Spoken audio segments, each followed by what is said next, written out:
Thank you very much for inviting me. This is another topic.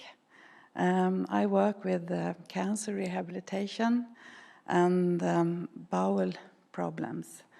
Having a diagnosis of cancer is a real trauma for many people, and they're not prepared for what is coming after very tough treatment. So I will talk about leading a new normal life with bowel leakage problems, and I support the patients with anal cancer. I have no disclosure. This is a complex picture, but this is what we know, that the treatment will affect the patient's situation. They have a very tough radiochemotherapy. It's about 30 sessions of radiation, and they have the chemotherapy at the same time. So they get ill by the treatment, and the scarring of the nerves and tissues change function. The tissues become stiffer and mucous membranes will be drier. The radiotherapy produces inflammation and then ischemia. The rectal reservoir function is compromised. The anatomy is changed. It's nerve damage in pelvic changes tissue mobility and affects sexual function.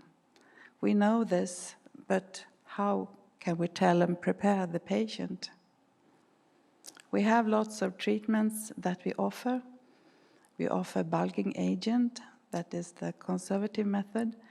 But do they only have a prescription? We have to tell them when and how and why they have to use it to make success. We use lots of loperamide as prevention, but when, how, and why should they take it? It's a good idea to have a bowel diary. We also offer dietary advices and talk a lot about anatomy and toilet habit advices, and how to empty your bowel, because that is very important. But this is very lots of advices for a patient with a cancer diagnosis. And do they hear what we tell them? And how can we support them to adapt to changes in the bowel function? The patients ask for sessions to meet others because this is a small group of patients. The breast cancer is rather bigger, and these patients were a bit lost about the information and meeting others in the same situation. So we had 5 sessions with meetings, and they were invited to visit this, to join this. At the first visit, 11 people visited us, 10 women, 1 man. And we talked a lot about anatomy and treatment, and it was very popular because it was the doctors giving the information. And then we talked about bladder and bowel function, physical activity and diet by the specialist, and balance in life after cancer. And that was really important. We also talked about sexuality, and we evaluated the sessions.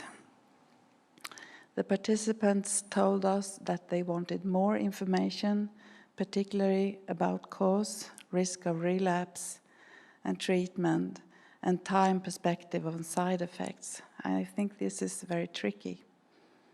They described a sense of shame about their diagnosis. This is a taboo area, and they would not volunteer symptoms, problems, without being asked. They hold it for very close friends. They found that their bowel function was a constant cause of concern and strongly influenced their daily lives. They worried about leakage. This was worse than actual leakage. They lived with it every day. They wanted more strategies and tools to predict and handle side effects. And they wanted to support others during the treatment, and that was very kind. But the key word was, I have to accept my new normal life. And that made it easier to manage that after the group sessions. So the questions is, fecal incontinence is highly taboo and will not be volunteered. Are there still barriers to asking patients about it? How do we overcome them? And what prompts shall we use? The patient anxiety concern is often worse than actual leakage. And how can we help patients to feel more confident, to be less anxious? Forming a patient support information group helped a lot. Are patient support groups visible? And how do you set them up? And how do we help patients adjust and adapt to their new normal? So, thank you. And you Thanks very much, Eva. Come on over. I'm very interested to hear how that one man fared, actually, in the group. And he stuck it out. Several women dropped out. And was it one man? I don't know about the distribution. Were there more women who had the problem, or only one man wanted to join the group? No, it was only man in the group. And he asked, where are the other men? Yes. But that was the situation. And he worked out very well, and he was very helped by the women, because I think they made it easier to talk about this issue. He had friends, girlfriends to talk with, but he never talked with other men about this. And he didn't have another opportunity either. Yeah. So he needed more men. We've got a question over here from Kathy Murphy. Hello, a really interesting presentation. It sounds like a fantastic group. Kind of following on from what Mandy was saying, when you're looking at forming the group, were there many people who were actually reluctant to join in and refused to join in? Do you know what their reluctance was based on at all? Well, they were very ashamed of this, and they said, I don't want to talk in a group about this. But we told them that it could be a good idea, and we said this is more information, that you don't have to raise your own problems, just come and listen. But they all talked after a while.